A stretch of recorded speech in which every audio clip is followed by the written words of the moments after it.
హైదరాబాద్ మహానగరం వర్షంలో తడిసి ముద్దవుతుంది.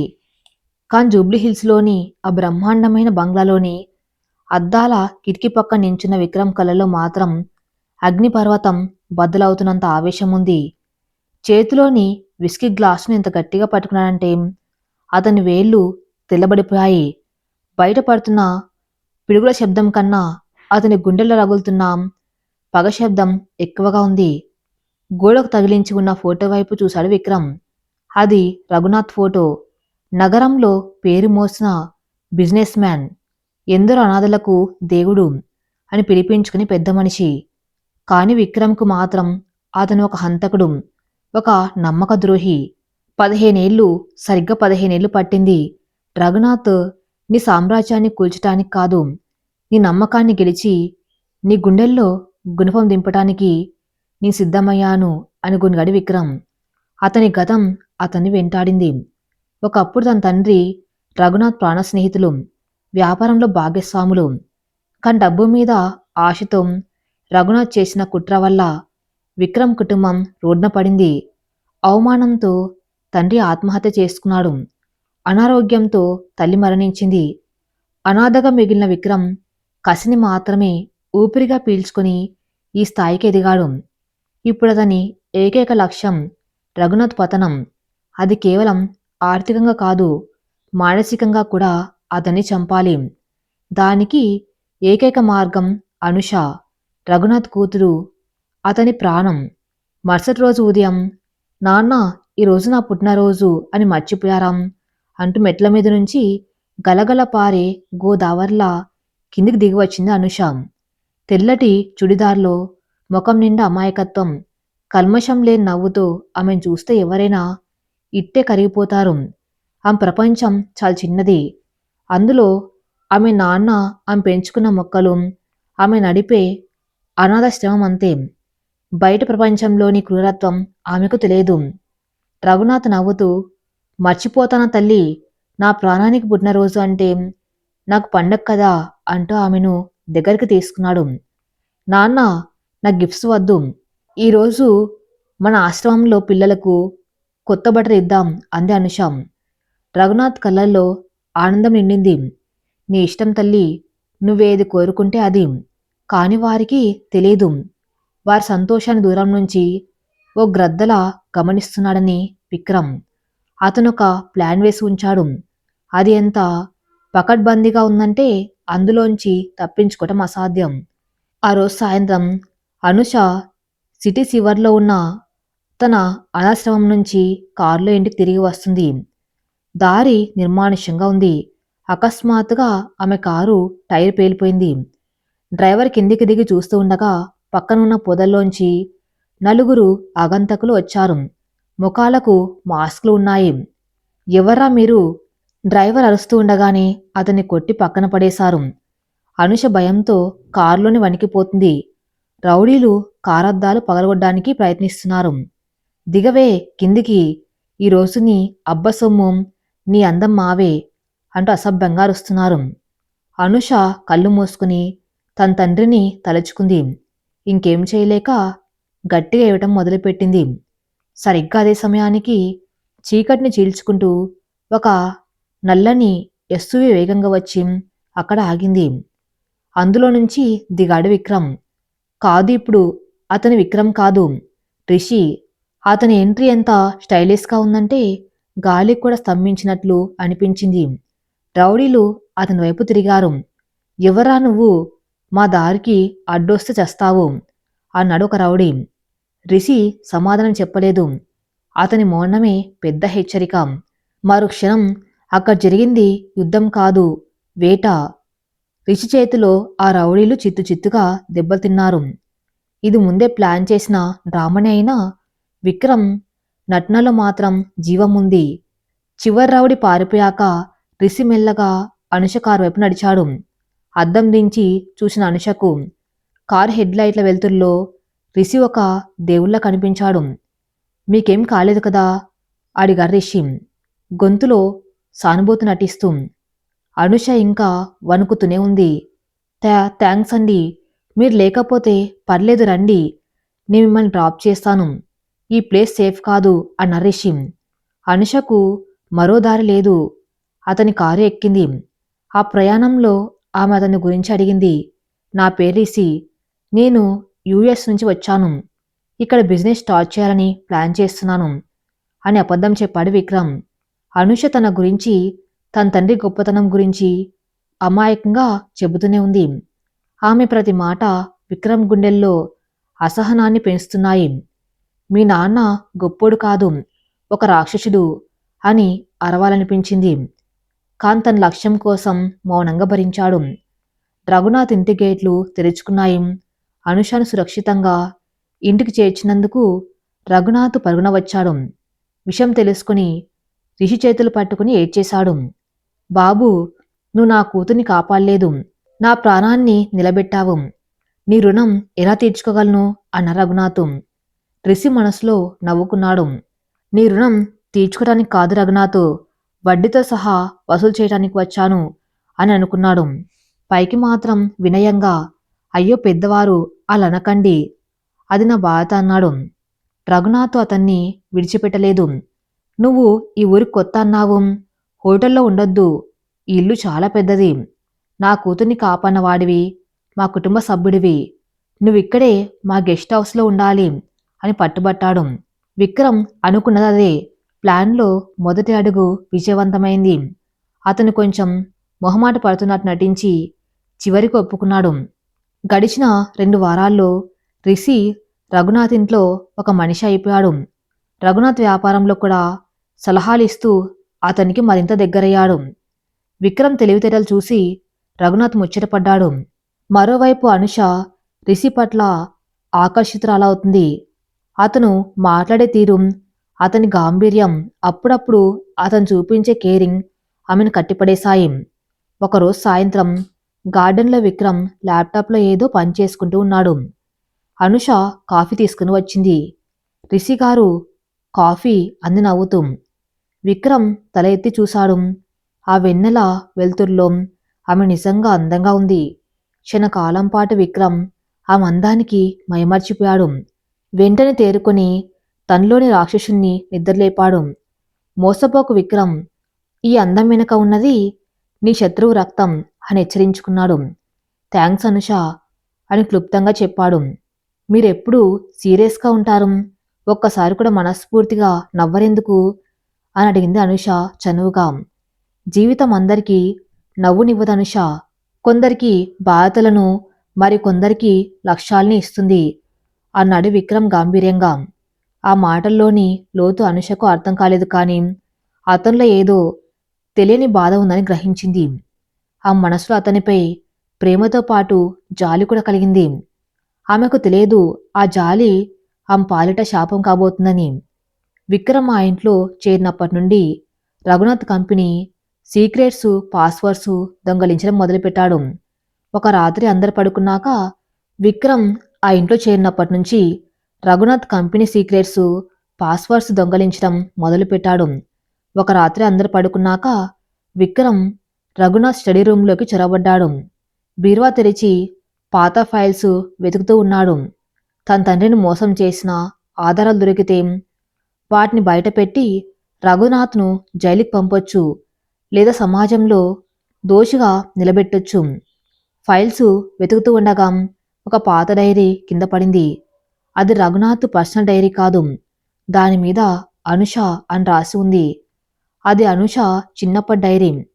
విక్రమ్ కుతూహలంగా దాన్ని తెరిచాడు. అందులో ఆమె చిన్నప్పుడు గీసిన బొమ్మలు, రాసుకున్న జ్ఞాపకాలు ఉన్నాయి. పేజీలు తిప్పుతూ ఉండగా ఒక పేజీ దగ్గర విక్రమ్ చేతులు ఆగిపోయాయి. అతని గుండె వేగం పెరిగింది. ఆ పేజీలో 2 పిల్లల బొమ్మలు ఉన్నాయి. ఒక పాప, ఒక బాబు చేయి పట్టుకుని ఉన్నారు. కింద అక్షరాలతో ఇలా రాసి ఉంది, నా బెస్ట్ ఫ్రెండ్ విక్కీ, అతను వెళ్ళిపోయాడు. నాన్న అంటున్నారు వాళ్ళు దూరంగా వెళ్ళారని, కాని విక్కీ నాకు ప్రామిస్ చేశాడు ఎప్పటికైనా తిరిగి వస్తానని. నేను అతని కోసం వెయిట్ చేస్తాను. నేను పెద్దయ్యాక విక్కీనే పెళ్లి చేసుకుంటాను. విక్రమ్ షాక్ అయ్యాడు. చిన్నప్పుడు తను అనుష కలిసి ఆడుకునేవారు. అప్పుడు తనకు 7 ఏళ్ళు, అనుషకు 5 ఏళ్ళు. తండ్రుల మధ్య స్నేహం ఉన్నప్పుడు పిల్లలు కూడా స్నేహితులే. కాని విక్రమ్ ఆ విషయాన్ని ఎప్పుడూ మర్చిపోయాడు. పగ అనే మంటల్లో ఆ చిన్ననాటి జ్ఞాపకాలు కాలిపోయాయి. కాని అనుష మర్చిపోలేదు.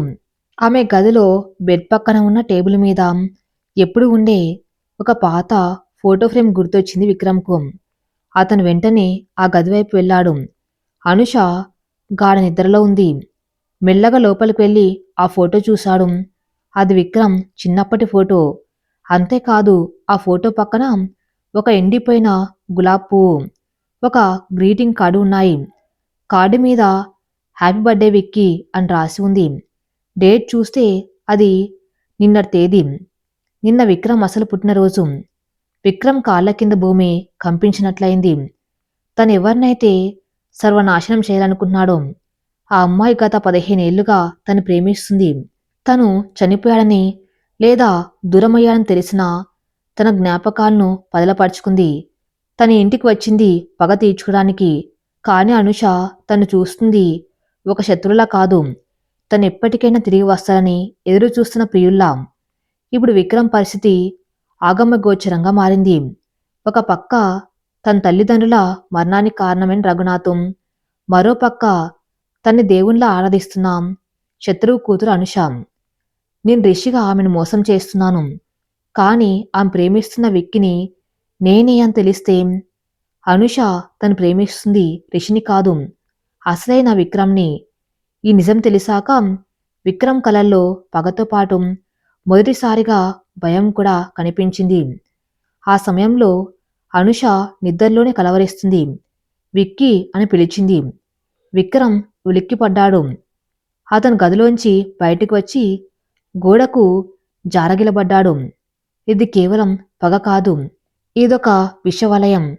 అతను అనుకున్నది రఘునాథ్ని చంపటం. కాని ఇప్పుడు అర్థమైంది. రఘునాథ్ని చంపితే అనుష గుండె ఆగుతుంది. అనుషను మోసం చేస్తే తన అంతరాత్మ చస్తుంది. కాని విక్రమ్ ఇంకా పూర్తిగా మారలేదు. తన జోబులోంచి ఫోన్ తీశాడు. స్క్రీన్ మీద డిస్ట్రాయ్ రఘునాథ్ అనే పాస్వర్డ్ ఉంది. సారీ అనుష, నువ్వు నన్ను ఎంత ప్రేమించినా మీ నాన్న చేసిన పాపానికి నువ్వు కూడా మూల్యం చెల్లించుకోక తప్పదు అని కఠినంగా నిర్ణయించుకున్నాడు. కాని అతని కంటి చివర ఒక చిన్న కన్నీటి చుక్క రాలింది. సరిగ్గా అప్పుడే హాల్లో ఫోన్ మోగింది. అది రఘునాథ్ ఫోన్. విక్రమ్ వెళ్ళి లిఫ్ట్ చేశాడు. అవతల నుంచి ఒక గంభీరమైన గొంతు వినిపించింది. హలో రఘునాథ్, జాగ్రత్తగా ఉండు. విక్రమ్ బతికే ఉన్నాడు. వాడు సిటీలోకి వచ్చాడు. నీకోసం వస్తున్నాడు. విక్రమ్ చేతిలోని ఫోన్ గట్టిగా పట్టుకున్నాడు. అవతల వ్యక్తికి తెలియదు తను మాట్లాడుతున్నది రఘునాథ్తో కాదు, సాక్షాత్తు విక్రమ్తోనే అని. కానీ ట్విస్టు అది కాదు. ఆ ఫోన్ చేసింది మరెవరో కాదు, రఘునాథ్ పర్సనల్ లాయర్. మరియు విక్రమ్ తండ్రిని మోసం చేయడంలో రఘునాథ్కు సహాయం చేసిన ధర్మారావు. విక్రమ్ పెదవులపై ఒక క్రూరమైన నవ్వు వెలిసింది. Thanks for the information. Game ఇప్పుడే మొదలైంది అని ఫోన్ పెట్టేశాడు విక్రమ్. చీకట్లో విక్రమ్ నవ్వు ప్రధ్వనించింది. కాని ఆ నవ్వులో పగతో పాటు అనుష ప్రేమ తాలూకు బరువు కూడా స్పష్టంగా కనిపిస్తుంది. లాయర్ ధర్మారావు ఫోన్ కాల్ తర్వాత విక్రమ్ మరింత అప్రమత్తమయ్యాడు. తన ఉనికి బయటపడకముందే రఘునాథ్ సామ్రాజ్యాన్ని కూల్చాలి. కాని ఆ రాత్రి విక్రమ్ నిద్రపోలేకపోయాడు. కళ్ళు మూసుకుంటే అనుష చిన్నప్పటి డైరీలోని రాతలే కనిపిస్తున్నాయి. నీ విక్కిని పెళ్లి చేసుకుంటాను. ఆ వాక్యం అతని మెదున్ని తొలిచివేస్తుంది. లేదు, ఇది బలహీనపడవలసిన సమయం కాదు. అనుష అమాయకురాలు కావచ్చు, కానీ ఆమె రక్తం రఘునాథ్ది. ఆ పాపిష్టి రక్తాన్ని నేను ప్రేమించకూడదు అని తన్ను తాను గట్టిగా హెచ్చరించుకున్నాడు విక్రమ్. మరుసటి రోజు నుంచి విక్రమ్ తన ప్లాన్ వేగం పెంచాడు. రఘునాథ్ కంపెనీలో రిషిగా పూర్తి బాధ్యతలు తీసుకున్నాడు. రఘునాథ్కు రిషి మీద ఉన్న నమ్మకం ఎంతలా పెరిగిందంటే కోట్లాది రూపాయల ప్రాజెక్టుల చెక్కుల మీద కనీసం చూడకుండా సంతకం పెట్టేవాడు. రిషి, ఈ ప్రాజెక్టు మన కంపెనీ భవిష్యత్తు. ఇది సక్సెస్ అయితే మనం ఇండియాలోనే నెంబర్ 1 అవుతాం అన్నారు రఘునాథం ఒక ఫైల్ ఇస్తూ. ఖచ్చితంగా అవుతాం సార్. ఈ ప్రాజెక్టు మీ జీవితాన్ని మార్చేస్తుంది అన్నాడు విక్రమ్ ద్వంద్వార్థంతో. నిజమే, ఆ ప్రాజెక్టు రఘునాథ్ జీవితాన్ని మార్చబోతుంది. కానీ అతను అనుకున్నట్టు మంచిగా కాదు. ఆ ప్రాజెక్ట్ కోసం రఘునాథ్ తన ఆస్తులన్నీ తాకట్టు పెట్టాడు. విక్రమ్ ప్లాన్ ప్రకారం ఆ ప్రాజెక్టు ఫెయిల్ అయ్యేలా చేసి అప్పుల వాళ్ళు రఘునాథ్ ఇంటి మీద పడేలా చేయాలి. ఇదంతా జరుగుతూ ఉండగా అనుష ప్రతిరోజు మధ్యాహ్నం ఆఫీస్కి లంచ్ తీసుకుని రావటం మొదలుపెట్టింది. రిషిగారు, హోటల్ ఫుడ్ తిని మీ ఆరోగ్యం పాడైపోతుంది, ఇదిగో ఇంటి భోజనం అంటూ ప్రేమగా వడ్డించేది. విక్రమ్ నివారించడానికి ప్రయత్నించేవాడు. నాకు పని ఉంది అనుష, ప్లీజ్ డిస్టర్బ్ చేయకు అని కఠినంగా అనేవాడు. కానీ అనుష నవ్వేది. పని ఎప్పుడు ఉంటుంది, కానీ టైంకి తినకపోతే ఆరోగ్యం ఉండదు కదా, మా విక్కీ కూడా ఇలాగే మొండివాడు అనేది. ఆమె నోటి నుంచి విక్కీ అనే పేరు వచ్చిన ప్రతిసారి విక్రమ్ గుండెలో ఒక కత్తి దిగినట్టు ఉండేది. తను చంపాలనుకున్న శత్రువు కూతురు తన్ను ఒక తల్లిలా చూసుకుంటుంది. ఈ ప్రేమ, ఈ ఆప్యాయత అతనికి గత 15 ఏళ్లుగా దొరకలేదు. తెలియకుండానే విక్రమ్ ఆమె సాన్నిహిత్యాన్ని ఇష్టపడడం మొదలుపెట్టాడు. ఒక రాత్రి విపరీతమైన వర్షం కురుస్తుంది. కరెంటు పోయింది. ఇల్లంతా చీకటి. విక్రమ్ తన గదిలో కొవ్వొత్తు వెలుగులో ఫైల్స్ చూస్తున్నాడు. అప్పుడే అనుష గదిలోకి వచ్చింది. ఆమె చేతిలో కూడా ఒక కొవ్వొత్తి ఉంది. ఆ మసక వెలుతురులో తడిచిన బట్టలతో ఆమె ఒక దేవకన్యలా కనిపించింది. భయమేస్తుందా అడిగాడు విక్రమ్ తన కళ్ళను ఫైల్స్ మీద ఉంచి. కొంచెం, కాని మీరున్నారుగా అంది అనుష. ఆ మాట విక్రమ్ను కదిలించింది. నీవున్నది నిన్ను రక్షించడానికి కాదు, భక్షించటానికి అని అరవాలనిపించింది. అనుష మెల్లగా అతని దగ్గరికి వచ్చి కూర్చుంది. రిషిగారు, మీకు విషయం చెప్పనా? నాకు చిన్నప్పుడు ఉరుములంటే చాలా భయం. అప్పుడు వెక్కి నా చెవులు మూసి నేనున్నానుగా, ఏ భయం రాదు అని చెప్పేవాడు. మీరు వచ్చాక నాకు మళ్ళీ ఆ ధైర్యం వచ్చింది. మీలో నాకు విక్కి కనిపిస్తున్నాడు అంది భావోద్వేగంతో. విక్రమిక తట్టుకోలేకపోయాడు. ఫైల్స్ పక్కన పెట్టి ఆమె కళ్ళల్లోకి చూశాడు. ఆ కళ్ళల్లో అంతులేని ప్రేమ, నమ్మకం. అనుష ఎవ్వరిని అతిగా నమ్మకూడదు. మనుషులు పైకి కనిపించేలా లోపల ఉండరు. నేను కూడా అంతే అన్నాడు హెచ్చరికగా. అనుష చిన్నగా నవ్వి అతని చేతిని తన చేతుల్లోకి తీసుకుంది. కళ్ళు అబద్ధం చెప్పొచ్చు, మాటలు అబద్ధం చెప్పొచ్చు, కాని స్పర్శ అబద్ధం చెప్పదు రిషి. మీ చేతిలో ఉన్న వెచ్చదనం మీ మనసులో ఉన్న మంచితనాన్ని చెబుతుంది.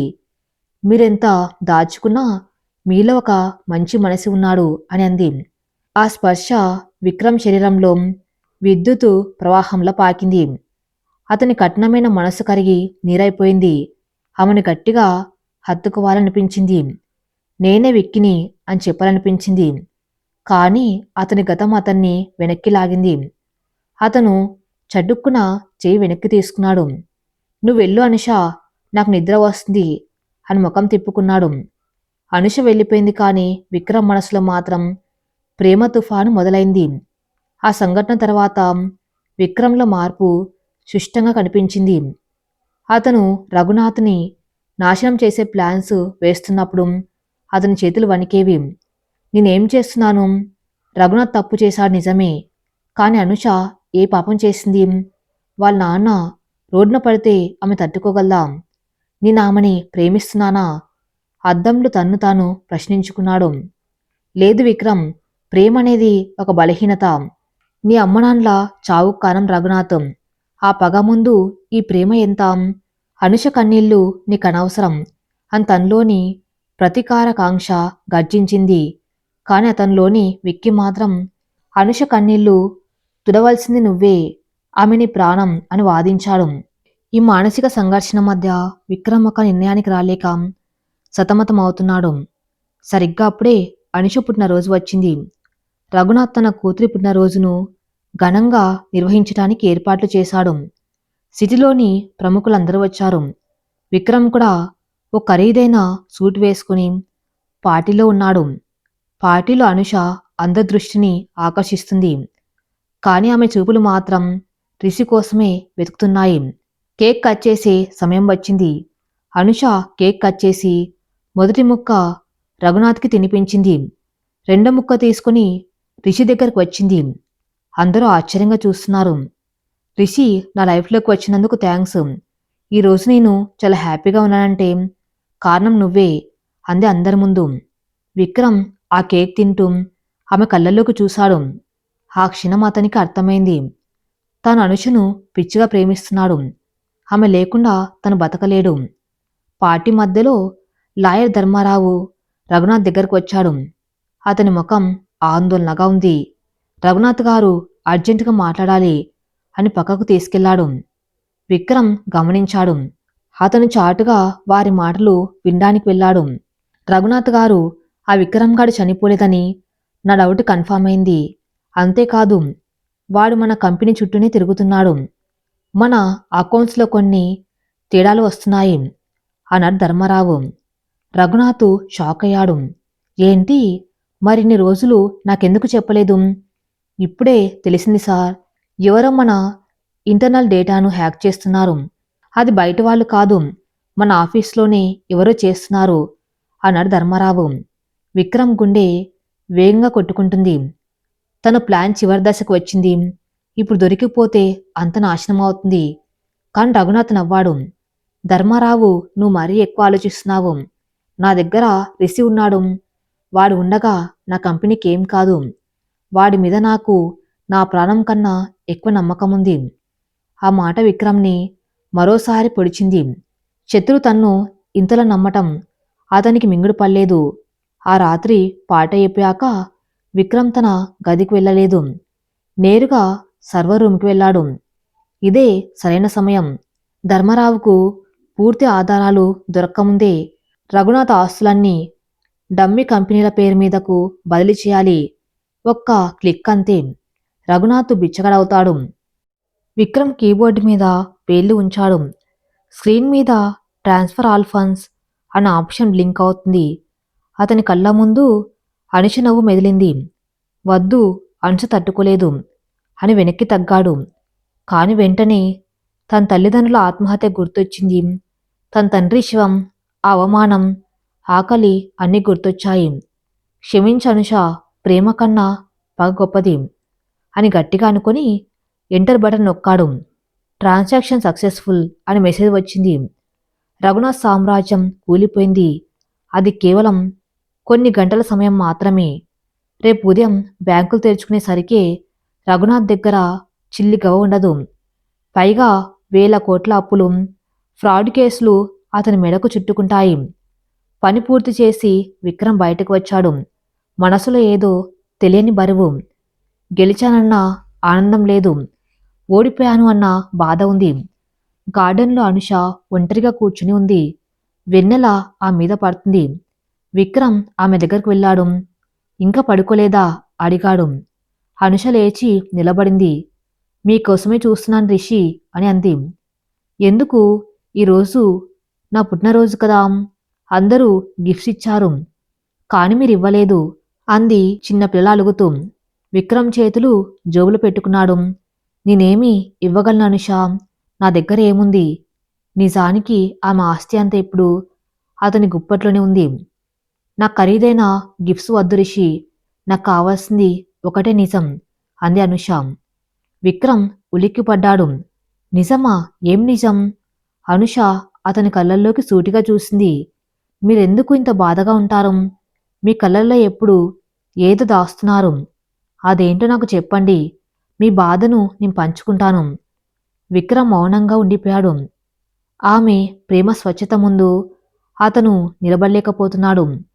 అనుష, నేను నీకు అర్హుణ్ణి కాదు. నన్ను మర్చిపో. నేను ఒక నీడను, వెలుగును కాదు అని వెనుదిరిగాడు.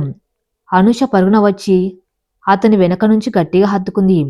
నువ్వు నీడవైనా పర్లేదు రిషి, నేను నీతోనే ఉంటాను. I love you, I love you so much అని ఏడ్చేసింది. విక్రమ్ స్తంభించిపోయాడు. తన జీవితంలో మొదటిసారి ఒక అమ్మాయి తన్ను ఇంతలా ప్రేమిస్తుంది. అతను మెల్లగా వెనక్కి తిరిగి ఆమె కన్నీళ్లు తుడిచాడు. ఆ క్షణంలో పగ ఓడిపోయింది, ప్రేమ గెలిచింది. నేను కూడా నిన్ను ప్రేమిస్తున్నాను అనుష అని చెప్పేశాడు. అనుష ఆనందంతో అతన్ని ముద్దాడింది. కాని విధి విక్రమ్ వైపు చూసి నవ్వింది. సరిగ్గా అదే సమయానికి రఘునాథ్ అక్కడికి వచ్చాడు. వాళ్ళిద్దరిని చూసి సంతోషంతో చప్పట్లు కొట్టాడు. నేననుకున్నది జరిగింది. రిషి, నువ్వు నా కూతుర్ని గెలుచుకున్నావు అన్నాడు రఘునాథ్. అనుష సిగ్గుతో తలదించుకుంది. రఘునాథ్ దగ్గరికి వచ్చి విక్రమ్ భుజం తట్టాడు. నాకు చాలా ఆనందంగా ఉంది రిషి. నా కూతురంటే నాకు ప్రాణం. నా ఆస్తి, నా వ్యాపారం, నా పరువు అన్నీ ఆమె తర్వాతే. రేపు ఉదయమే మీ పెళ్లి ప్రకటన చేస్తాను. అంతేకాదు, రేపు ఉదయం ప్రెస్ మీట్ పెట్టి నా కంపెనీ చైర్మన్గా నేను ప్రకటిస్తాను. నా సర్వస్వం నీ చేతుల్లో పెడుతున్న అల్లుడు అన్నాడు ఎమోషనల్గా. విక్రమ్ గుండె ఆగినంత పనైంది. రఘునాథ్ తన సర్వస్వం విక్రమ్ చేతుల్లో పెడుతున్నాడు, తన కూతురుతో సహా. కాని విక్రమ్ ఇప్పుడే సరిగ్గా 10 నిమిషాల క్రితమే రఘునాథ్ సర్వస్వానికి మంట పెట్టాడు. రేపు ఉదయం రఘునాథ్ నిద్రలేసేసరికి అతను ఒక బిచ్చగాడు, ఒక నేరస్తుడు. ఆ నేరం చేసింది మరెవరో కాదు, తను ప్రాణంగా ప్రేమిస్తున్న కూతురి భర్త కాబోయేవాడు. విక్రమ్కి అర్థమైంది. తను తొందరపడ్డాడు, పగ తీర్చుకున్నాడు, కానీ ప్రేమను బలి తీసుకున్నాడు. ఇప్పుడు వెనక్కి వెళ్లే దారి లేదు, అండో చేసే అవకాశం లేదు. రేపు ఉదయం సూర్యుడు రావటంతో పాటు ఈ కుటుంబానికి నరకం కూడా వస్తుంది. అనుష ఆనందంగా విక్రమ్ చేతిని పట్టుకుని ఉంది. థ్యాంక్స్ నానా అంటుంది. కాని విక్రమ్ చెవుల్లో మాత్రం రాబోయే ప్రళయం శబ్దం వినిపిస్తుంది. అంతలోనే విక్రమ్ ఫోన్ వైబ్రేట్ అయ్యింది. ఒక మెసేజ్ వచ్చింది. అది లాయర్ ధర్మారావు నుంచి కాదు, ఒక అజ్ఞాత నెంబర్ నుంచి. మెసేజ్ చూడగానే విక్రమ్ రక్తం గడ్డకట్టింది. ఆ మెసేజ్లో ఒక ఫోటో ఉంది. అది 15 ఏళ్ల క్రితం విక్రమ్, రఘునాథ్, విక్రమ్ తండ్రి కలసి దిగిన ఫోటో. కింద క్యాప్షన్, నువ్వు విక్రమ్ అని నాకు తెలుసు, రేపు ఉదయం కలుద్దాం, ఇట్లు నీ శ్రేయోభిలాషి. ఎవరు? ధర్మారావుకి ఇంకా ఆధారం దొరకలేదు. మరి ఇదెవరు? ఇంకో మూడో వ్యక్తి ఈ ఆటలో ఉన్నాడా? లేక రఘునాథ్కు ముందే అంత తెలుసా? ఇదంతా రఘునాథ్ ఆడుతున్న నాటకమా? విక్రమ్ అయోమయంగా రఘునాథ్ వైపు చూశాడు. రఘునాథ్ ముఖంలో అదే చిరునవ్వు. కానీ ఇప్పుడు ఆ నవ్వు విక్రమ్కు భయంకరంగా అనిపిస్తుంది. ప్రేమ గెలిచింది అనుకున్నాడు, కానీ అసలు ఆట ఇప్పుడే మొదలైందని గ్రహించాడు. ఆ రాత్రి విక్రమ్కు నరకంలా గడిచింది. ఒక పక్క తన ఫోన్కు వచ్చిన అజ్ఞాత మెసేజు, నువ్వు విక్రమ్ అని నాకు తెలుసు. మరోపక్క తను కొద్దిసేపటి క్రితమే రఘునాథ్ ఆస్తులను మాయం చేసిన నేరభావం. విక్రమ్ ఆ నెంబర్ కాల్ చేయడానికి ప్రయత్నించాడు. Switch off. ఎవరిది? ధర్మారావా లేక మరెవరైనా? విక్రమ్ తల పగిలిపోతున్నట్లు ఉంది. అతను గబాగబా తన ల్యాప్టాప్ తెరిచి తను ట్రాన్స్ఫర్ చేసిన ఫండ్స్ను క్యాన్సిల్ చేయడానికి ప్రయత్నించాడు. కానీ స్క్రీన్ మీద యాక్సెస్ డీనైడ్ అని వచ్చింది. విక్రమ్ షాక్ అయ్యాడు. పాస్వర్డ్ మార్చేశారు. ఎవరు? నేను సెట్ చేసిన పాస్వర్డ్ నాకు తెలియకుండా ఎవరు మారుస్తారు? అతనికి అర్థమైంది. తను ఒక పెద్ద ఉచ్చులో చిక్కున్నాడు. తను వేటగాడనుకున్నాడు, కాన్ తనే వేటాడుతున్న జంతువయ్యాడు. మరుసటి రోజు ఉదయం రఘునాథ్ ఇంటి హాల్లో పండగ వాతావరణం ఇంకా ఉంది. అనుష చాలా సంతోషంగా ఉంది. ఈ రోజే తన ఎంగేజ్మెంట్ ప్రకటన జరుగుతుందని ఆమె ఆశ. కాని గేటు బయట సైరన్ల మోత వినిపించింది. 4 పోలీస్ జీపులు, 2 బ్యాంక్ రికవరీ వ్యాన్లు వచ్చి ఆగాయి. పోలీస్ ఆఫీసర్ లోపలికి వచ్చారు. Mister Raghunath, you are under arrest అన్నాడు ఆఫీసర్ గట్టిగా. రఘునాథ్ చేతిలోని కాఫీ కప్పు కింద పడి ముక్కలైంది. అరెస్టా? ఏ విషయం మీద అని వణుకుతూ అడిగాడు. బ్యాంకు లోన్ల ఏగవేత, మనీ లాండరింగ్ మరియు షేర్ హోల్డర్లను మోసం చేసినందుకు. మీ కంపెనీ అకౌంట్స్ అన్నీ ఖాళయ్యాయి. ఆ డబ్బంతా హవాలా ద్వారా విదేశాలకు తరలించబడింది అన్నాడు బ్యాంక్ మేనేజర్. అసంభవం. నా అకౌంట్స్ పర్ఫెక్ట్గా ఉన్నాయి. నిన్న రాత్రే నేను చెక్ చేశాను అరిచారు రఘునాథ్. లేదు నాన్న, నిజమే అని ఒక గొంతు వినిపించింది. అందరూ వెనక్కి తిరిగి చూశారు. అక్కడ నిలబడి ఉన్నాడు లాయర్ ధర్మారావు. అతని ముఖంలో కపట విచారముంది. ధర్మ, నువ్వేం మాట్లాడుతున్నావు? అడిగాడు రఘునాథ్ అయోమయంగా.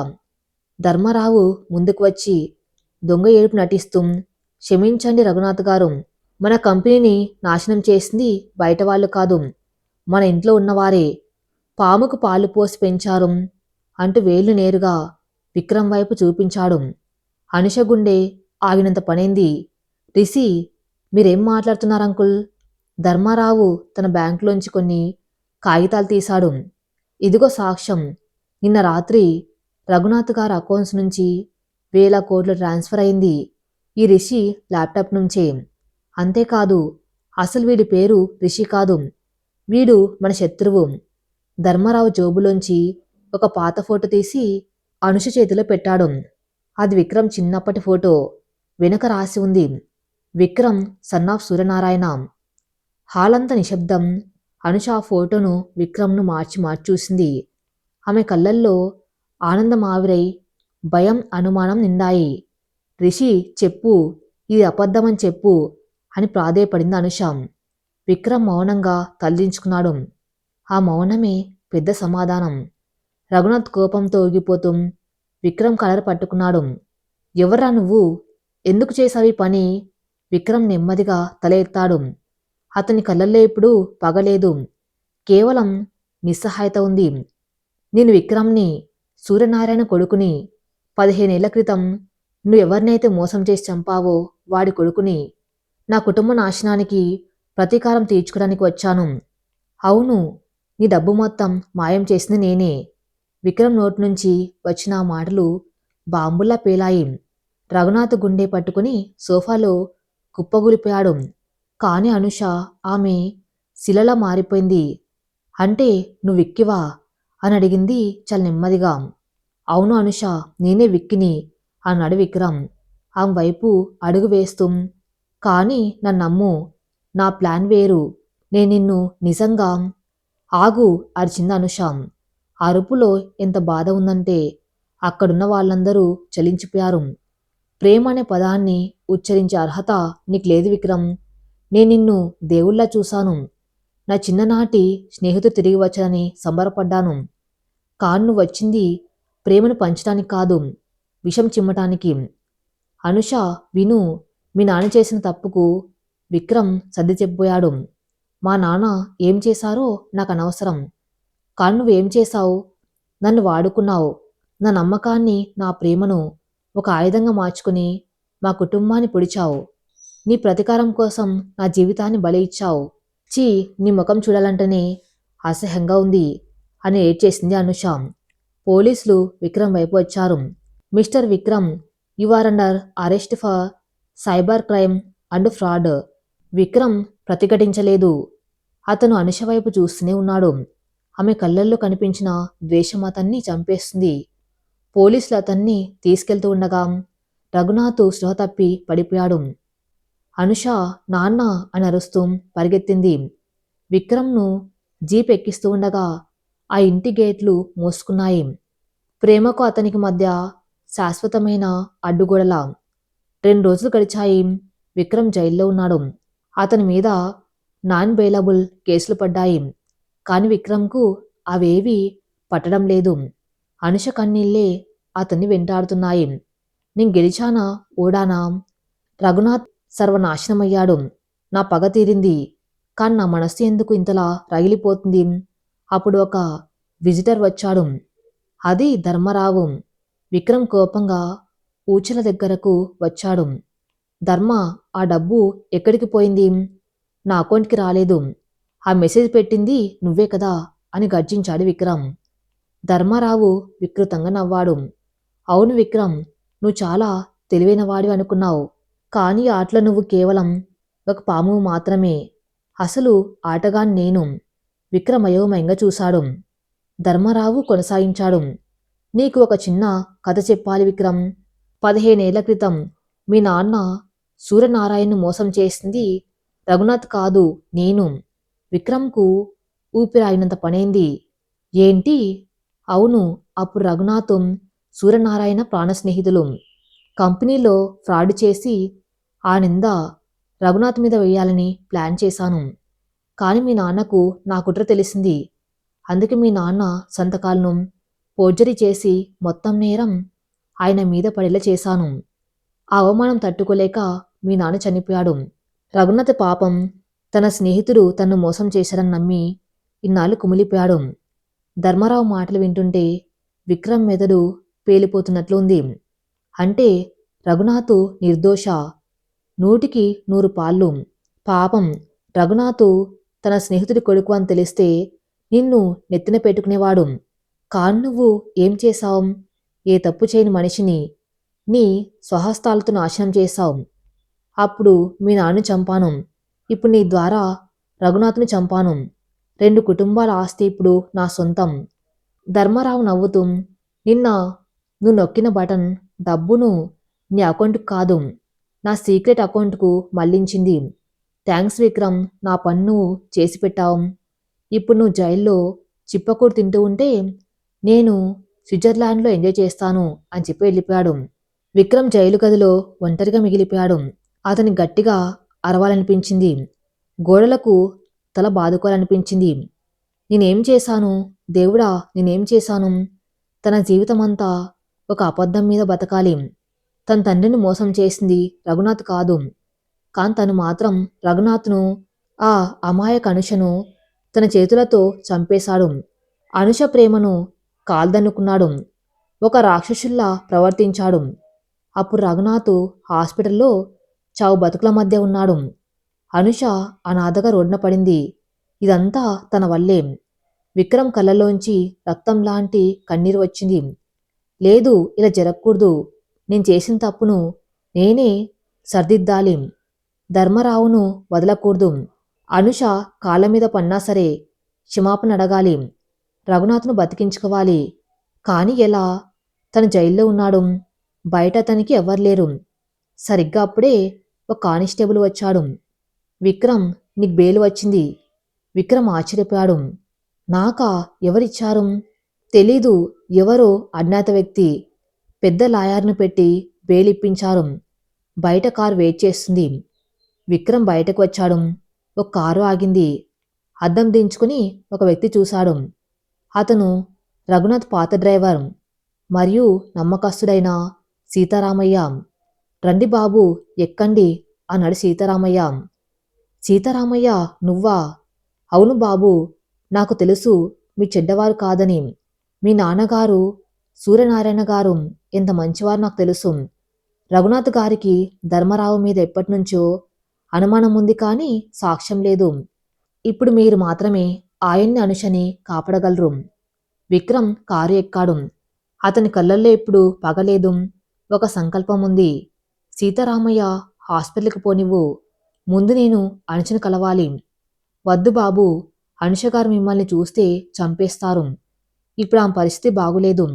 పర్లేదు, ఆమె చేతిలో చావడానికైనా సిద్ధమే. కాని అంతకంటే ముందు ధర్మారావు అంతు చూడాలి అన్నాడు విక్రమ్. కారు వేగంగా దూసుకెళ్తుంది. విక్రమ్ తన ఫోన్ ఆన్ చేశాడు. తనకు తెలిసిన హ్యాకింగ్ స్కిల్స్తో ధర్మారావు ఫోన్ లొకేషన్ ట్రేస్ చేశాడు. అతను ఎయిర్పోర్ట్ వైపు వెళ్తున్నాడు. ఇంకా గంట టైం ఉంది. వాని విదేశాలకు పోనివ్వకూడదు. కానీ అంతలోనే విక్రమ్ ఫోన్కి ఒక వీడియో కాల్ వచ్చింది. అది అనుష నెంబర్ నుంచి. విక్రమ్ గుండె దడదడలాడింది. లిఫ్ట్ చేశాడు. స్క్రీన్ మీద అనుష లేదు, ధర్మరావు ఉన్నాడు. పక్కన అనుష స్పృహ లేకుండా పడి ఉంది. ఆమె చేతులు కట్టేసి ఉన్నాయి. హలో విక్రమ్, జైలు నుంచి బయటకు వచ్చావా? గుడ్. కానీ ప్రేయసి నా దగ్గర ఉంది. నా మీద పగ తీర్చుకోవాలని వస్తే ఈమె శవం మిగులుతుంది అని వార్నింగ్ ఇచ్చాడు ధర్మారావు.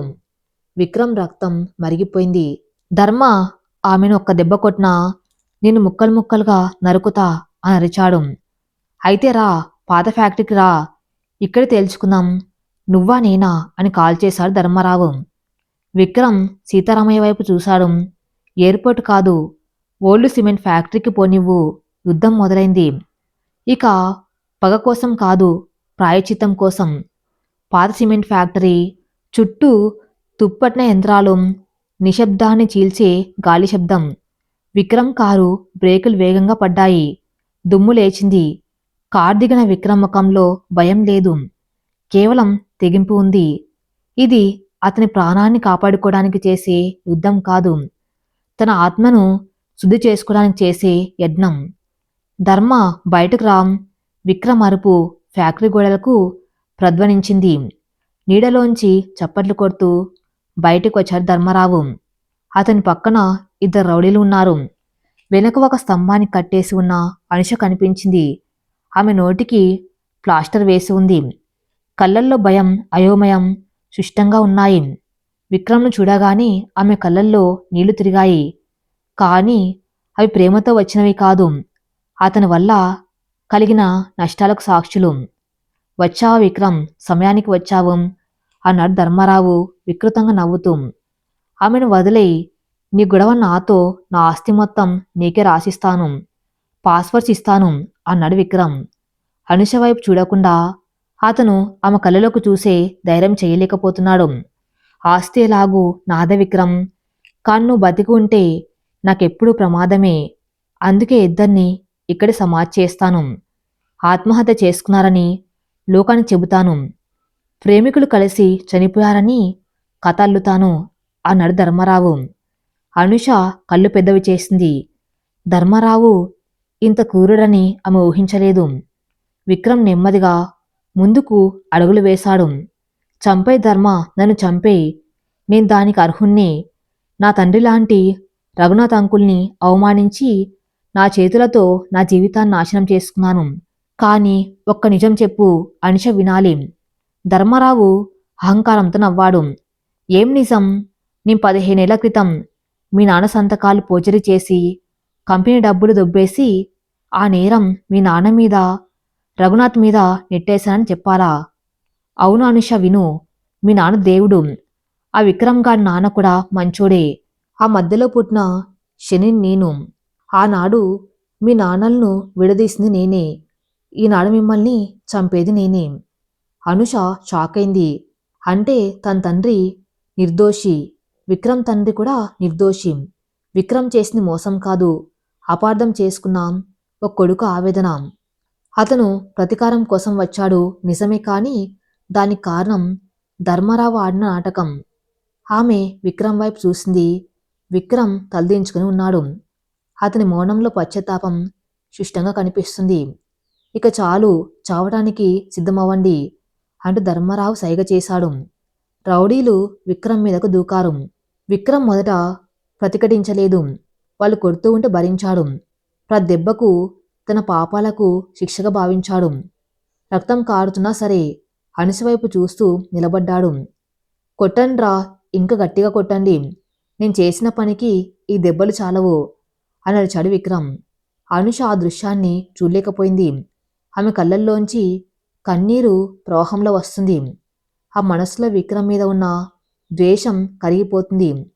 అప్పుడు ధర్మారావు ఒక ఇనుపరాడు తీసుకొని అనుష వైపు వెళ్ళాడు. ముందు ఈ పని అయిపోతే నువ్వు ఆటోమేటిక్గా చేస్తావు. అనుష భయంతో వణికిపోతుంది. అది చూసిన విక్రమ్లోని సింహం నిద్రలేచింది.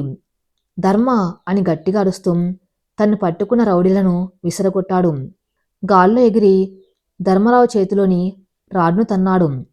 ఇప్పుడు విక్రమ్ని ఆపటం ఎవరి వల్ల కాలేదు. ఇది కేవలం బలం కాదు, ఆవేశం. రౌడీలను చిత్తుగా కొట్టాడు. ధర్మరావును కాలరు పట్టుకుని నేలకు విసిరి కొట్టాడు. ధర్మరావు భయంతో వెనక్కి జరిగాడు. విక్రమ్, వద్దు, చంపొద్దు. విక్రమ్ ఒక పెద్ద రాయిని ఎత్తాడు. ధర్మరావు తల మీద వేయటానికి సిద్ధమయ్యాడు. నా కుటుంబాన్ని నాశనం చేశావు. ఇప్పుడు నా ప్రేమను చంపాలనుకుంటున్నావు.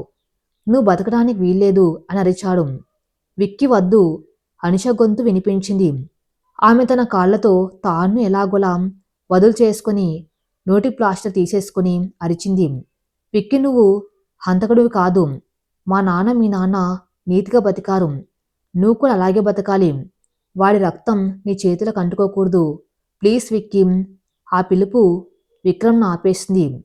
చేతిలోని రాయిని పక్కన పడేశాడు. పోలీసుల సైరన్ వినిపించింది. సీతారామయ్య అప్పటికే సమాచారం ఇచ్చాడు.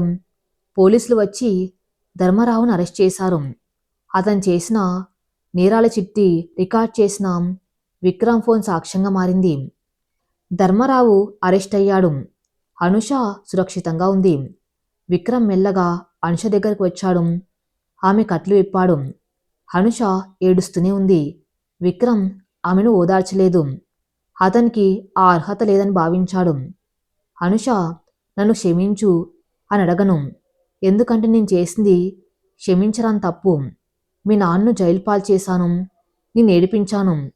ఇప్పుడు నిజం తెలిసింది కాబట్టి ఆ ధర్మారావు అకౌంట్స్ నుంచి డబ్బు మొత్తం మళ్ళీ మీ కంపెనీకి వచ్చేలా చేస్తాను.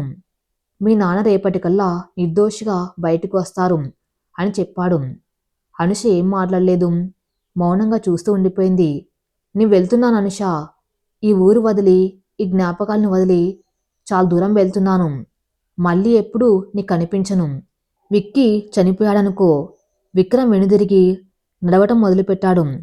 అతని నడకలో ఒంటరితనం, గెలిచాను అన్న తృప్తి కంటే ఓడిపోయానన్న బాధే ఎక్కువగా ఉంది. 2 రోజుల తర్వాత రఘునాథ్ ఆసుపత్రి నుంచి డిశ్చార్జ్ అయ్యాడు. ధర్మారావు నేరం ఒప్పుకోవటంతో రఘునాథ్పై కేసులు కొట్టివేయబడ్డాయి. కంపెనీ డబ్బు తిరిగి వచ్చింది.